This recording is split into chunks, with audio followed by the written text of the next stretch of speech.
Le Niger appartient à l'Union européenne. Ils n'ont qu'à rester tranquilles chez eux. Est-ce que nous, on s'est déjà ingéré dans leurs affaires? Bazoum, il est nigérien, non? Ou il est de l'Union européenne? Qu'ils nous disent. Si c'est un agent qu'ils avaient placé, qui n'est pas nigérien, qui est venu pour une mission, ils n'ont qu'à nous dire. Si on va remettre leur agent, on va voir qu'est-ce qu'on va faire avant de remettre ou pas. Il faut que ça s'arrête maintenant. Que les gens arrêtent de se comporter comme si on était au temps de la colonisation. Et c'est ça aussi que nous sommes en train de décrire, de combattre avec beaucoup de dirigeants africains. Et regardez-nous. Même l'Union africaine, ça n'appartient pas aux Africains. Ils sont dictés. Ce qu'on dit de faire, ils font. On dit de faire tel communiqué, ils font. Même le bâtiment de l'Union africaine, vous savez que ce n'est pas construit par les Africains. On n'a pas honte. Et tant qu'on va montrer cette posture-là, ils vont continuer à se comporter comme ça. Parlement de l'Union européenne. Mais occupez-vous des problèmes de l'Union européenne. Les populations là-bas ne souffrent pas. Les paysans là-bas souffrent.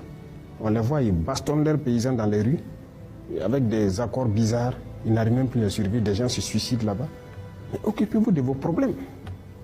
Luttez contre vos oligarchies qui appauvrissent vos populations.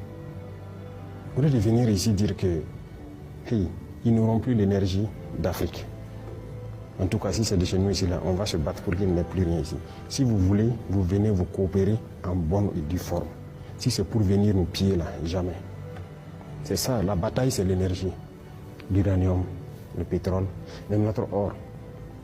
C'est ça la bataille. Pendant longtemps, vous avez pillé là-bas. Et voilà, et ils sont dans le noir. Vous, vous êtes dans la lumière, vous faites tout ce que vous voulez. Mais attendez. Ok, on se prépare. Le Niger appartient à l'Union européenne. Quel discours incroyable. Aujourd'hui, l'Afrique a besoin de dirigeants forts. L'Afrique a besoin de dirigeants qui disent non. L'Afrique a besoin de dirigeants qui arrêtent de se soumettre et de se faire corrompre par les grandes puissances mondiales. L'Afrique est un continent avec énormément de ressources. On n'est plus au temps des colonisations.